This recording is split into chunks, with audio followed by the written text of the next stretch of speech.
Today, we are helping you make the most of one of the hottest Christmas gifts of 2017. That is those home assistants, right? If you've got a Google Home or maybe Amazon's Alexa under the tree and you're not exactly sure what you can do with it, my next guest can definitely help. Sarah Kimmel with Family Tech Zone wants people to stop treating these gadgets as glorified speakers. They are so much more. They can do so much more than just play your music. How are you? Good, how are you? I'm cracking up because during the commercial break, I asked Sarah, do I really need one of these? And I got the most sassy eye roll I've ever seen her dish out. And she's like, yeah. Are these really all they're cracked up to be? They're really great. And you don't know how much you're going to use it until you start really using it. Okay. And the more you test different functions and things like that, you're like, oh my gosh, how did I live without this thing? It's one of those. It's one of those. Do you have a preference between the Google device or the Alexa? So the Amazon device is actually called the Echo, but a lot of people call it the Alexa because Alexa is the assistant. That's the name. That's the name of the assistant. And so she is really entrenched in the Amazon world. So if you want to do a lot of like shopping through it, like ordering, if you have Amazon Prime Music, that's going to be a better option for you. She's the gray guy at the end, She's the gray guy, yeah. This is actually an intercom that has Alexa built in as well. Oh. And then this is the Google Home. I prefer the Google Home because I'm very entrenched in Google's world. I have a subscription to Google Play Music, and so all of my playlists are already in Google Play, and I have a lot, like my Google Calendar and everything, so I'm really entrenched in Google's world, so I prefer Google Home. That's your preference, but they both do similar things. They both are really great, yeah. Well, you mentioned music, so let's start there. These guys can really help us out if we want to rock and roll. Totally. So, you know, if you have playlists already set up, you can ask it to play a playlist. You can ask it to play a specific soundtrack. So do we want to try that? Okay. Sure. Okay, Google. Sorry, I don't know that one. Yeah, okay, Alexa. We'll turn off Alexa. Okay, Google. Play. Sorry, I'm not sure. Sorry, Alexa. She's not friendly. She's not TV friendly. Doesn't like. I can't help with that yet. Okay, Google. Play the Greatest Showman soundtrack.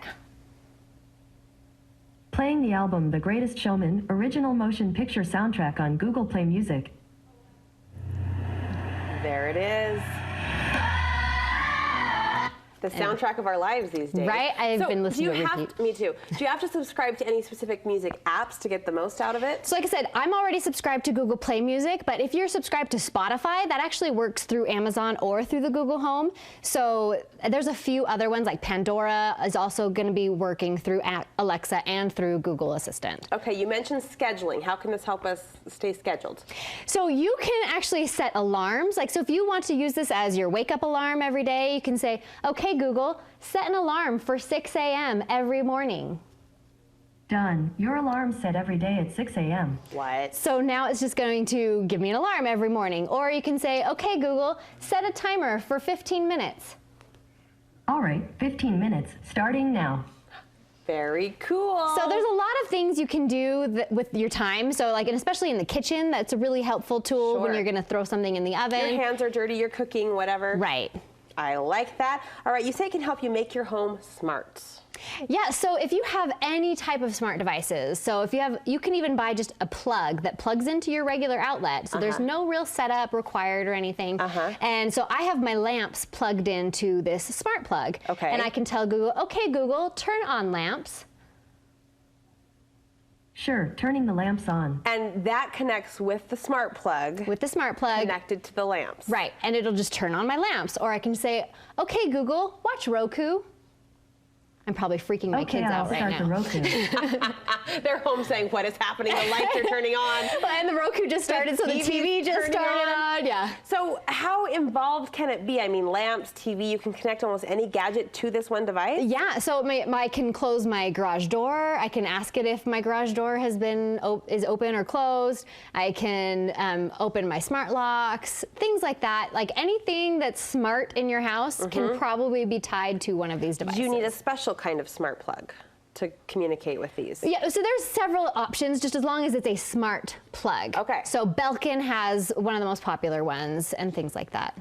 Your house is way cooler than mine. I have like 50 devices connected to my Wi-Fi network. I don't even have one, so I should come hang out at your home just to feel a little bit taller on the cool ladder, right? Okay, a lot of people have these in several rooms throughout the house, and you say they can be used as intercoms, room to room. Yeah, you can. So with the Google, you can't necessarily do room to room, but you can broadcast to all of the devices. Okay. So if you have more Google Home devices throughout your house, you can broadcast, hey, dinner time, and it'll tell that it's dinner time to all of the different rooms in the house. With Alexa, you can drop into specific devices. So, and it's called drop-in. Calling with Alexa is not supported on this device. God, she's demanding. She is demanding. We're going to turn Alexa off for now. Goodbye, girl. Yeah. So you can say like drop in on Corey, and it actually drop in on my brother's Alexa in Oregon. No way. So, and you can just do it through inside your house, or you can do it to, you know, grandma or whoever. Okay. And use it as a broad intercom. We tested this out at the beginning of the show. It knew who hosted this show. It knew the name of this show. I mean, it's pretty smart. You say it can be a great question helper. Right. So, like, and this is where I also prefer the Google Home over Alexa, because it has access to the Google search. And Google search is just far superior than anything that Alexa can search. So Google Home knows a lot more questions that you can ask it. So you can say, hey, okay, Google, what is 45 times 14?